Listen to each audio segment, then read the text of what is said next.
Do you remember the first time you saw an MLS listing sheet? I bet you had absolutely no idea what it meant either.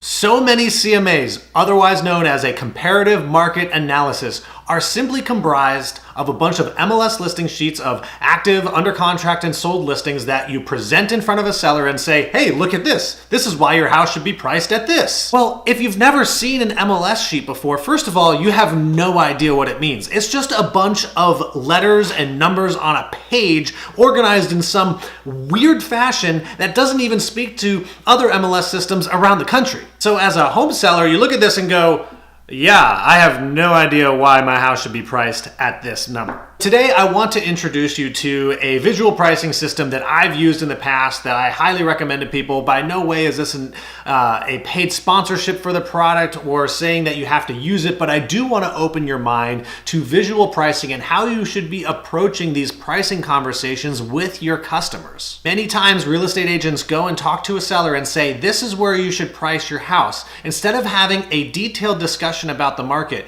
showing certain charts that help sellers understand what's happening and allowing them to arrive at the appropriate conclusion on what list price would be best. You see, when we have pricing conversations, it matters who says the final number. If you, the agent, say, let's price it here, and it doesn't work, guess what? It's your fault. If you say price it here and it sells too fast, guess what? It's your fault for pricing it too low. But if you show the seller, here's what's going on in the market, and based on all this information, where do you think would be best for us to appropriately price your home? And they say X and it works, great. Everybody wins. So the first step in getting sellers focused on what's happening in the market and helping them understand what's going on with the comps is to first use a visual pricing tool. So what I'm going to show you here is called Focus First, and you can go to focusfirst.com. That's focus1st.com.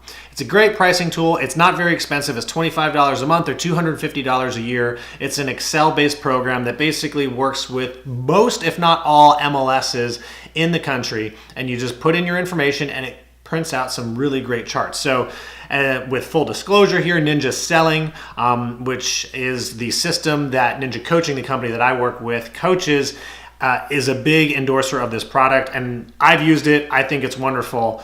And I just recommend going and looking at it. A lot of these charts and things that you can use here, you can actually create on your own as well. So if you click on visual pricing at the top here, what you'll see is an explanation of what the visual pricing system is. And what we're trying to do is take data that is built into the MLS behind all those listing sheets and put it into graphical representation for things like a scattergram pricing, where you can see clearly price versus square foot of the different comps in the area of not just the sold homes, but also the actives and under contract, so you can visually see which homes are overpriced and which ones are priced to sell. The odds of selling chart is also one of my favorites because what it shows you is that in all markets, there are homes that don't sell. And so why shouldn't we look at what our odds of selling are just broadly? And when you show this, it gives the seller the idea of, okay, even if my market's great, there is a chance that I will not sell if I don't price appropriately, because no matter what market you're in, I'm sure you can go on your MLS right now and pick out a property that is definitely overpriced. Time to sell charts, neighborhood buying patterns, very similar to days on market charts that maybe you've worked with. And this pricing pond down here is probably something that might be new if you have not looked at this system before, but it's a way that you can help visually represent how supply and demand works in a real estate market and how things flow in a real estate market, because it really does work like a pond, right?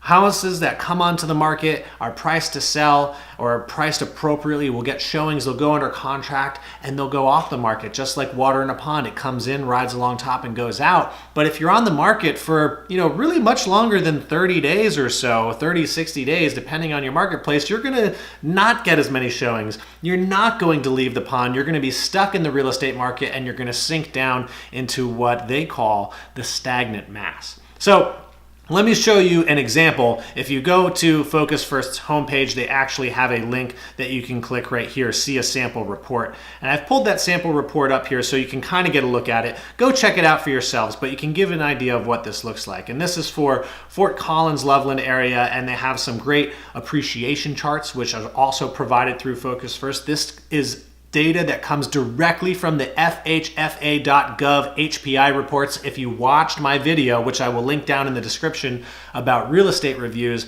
this is where these numbers come from.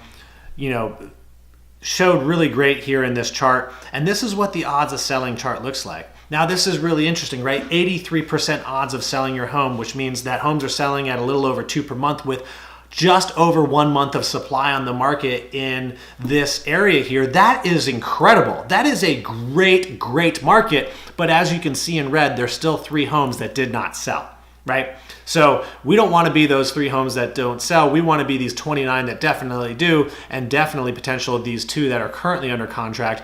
And if we're coming on the market, that means there's going to be 1 other home that's active, that's not under contract, that we're going to want to make sure that we're beat, especially if we need to move quickly. If we don't need to move super quickly, that's where you can talk about other things, particularly time to sell patterns. What is the average days before sold, by the way? Days on market talks about time until you go under contract, which is great if you're looking for short days on market to, pad your real estate stats. But when you're talking to a seller, they have a time of when they want to close, when they want to move on. So let's look on those average days to sold, because if they need to move in 45 days, well, the average here is 55 days to sold. We need to get moving, right? Buying patterns. A lot of markets see seasonality. Depending on where you are, especially in the Northeast and maybe in the Northwest, you're going to see some seasonality because when winter comes and snow comes, things may tend to slow down. What's interesting here in Fort Collins is they had a really active market in 2015 in the later end, right? End of third quarter going into fourth quarter in terms of when homes were closing. And things were pretty light in closings, January, Feb, March. That's the winter season. Here's some competitive market analysis stats. You can get a nice little map. Focus First doesn't have a mapping tool in there, so you can create this map, or they might have a mapping tool in there now. I haven't used it in a while. And you can just print out all the comps here. They line everything up really, really nice in Excel, so it's easy to print. Sometimes MLSs, I know the MLS that I used to work in was really, really tough when you actually hit that button to say print out comparative market analysis, and it was just a mess. But this is really pretty easy to look at. Here's the price versus square foot. These are just sold properties, but you can imagine plopping in on some actives and under contracts on here and really getting a visual idea of what's happening in the market as it relates to pricing versus square foot. For example, if you have a client who has a 2,000 square foot house and they're thinking about pricing upwards in the 350 range, that's well above average. Homes that sell for around 350 are usually sized closer to 3,500, 4,000 square feet. So if 2,000 square feet pricing at 350, what's going on? We probably need to be down a lot lower than that based on this trend line that we're looking at here. And here you can actually just plop in some information about each of the sold homes there. And then here's some more information. Here's the actives and under contracts in this report. The real estate pond, this shows what's going on. This is a projection of 10 new homes coming on the market in the next 90 days. That's the great thing about this product too. It takes the buying patterns and the time to sell patterns and can create a projection. Now, this is just a projection, an estimate based on the data that's been already looked at over the past couple of years. And by the way, you just download this information from your MLS, you upload it to this, and it just makes all this magic happen. It's really cool.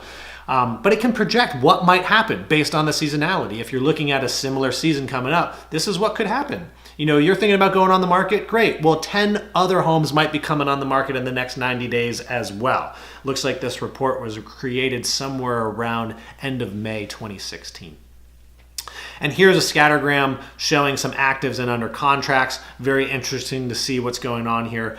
Like we said, it looked like it was a very, very, very hot market. So lots of under contracts. A few actives still here within these under contracts. So it'd be interesting to go in and investigate what's going on with those homes. Maybe it has to do with certain unfinished square footage. Like if you look at this one down here, while it has a lot of total square footage, the finished square footage compared to this one that's listed up here at $20,000 higher is a difference of almost 500 square feet. So you could say, okay, that's probably why there's a difference in price on those. And this is kind of an overview of what this stuff looks like, guys. I highly recommend that you explore a product like this or look for ways that you can use your Excel techniques or what other products that you might already have available to you to create some of these visual representation tools so that you can take this data out of the MLS. That is confusing to sellers because remember, they've never seen these listing sheets before. Even if they have, it might have been years and years ago. And put it into a way that they can look at so that they can look at charts like this and say, you know what? You're right. Based on this information I'm looking at here, it looks like we probably need to be priced somewhere around here. And if they're the one that's coming up with that conclusion, you're going to have a much more successful listing process. It's going to be easier to get through everything, and you guys will work together as a team. That's my video for today. Wanted to walk you through this product. Again, check out Focus First. It's something that I've used. I recommend that people use. I'm not saying that you have to use it, but do check it out because it might give you some ideas on how you can better visually represent what's happening in your marketplace so that your sellers have clarity so that they can commit to a price that makes sense. Have an awesome day, everybody.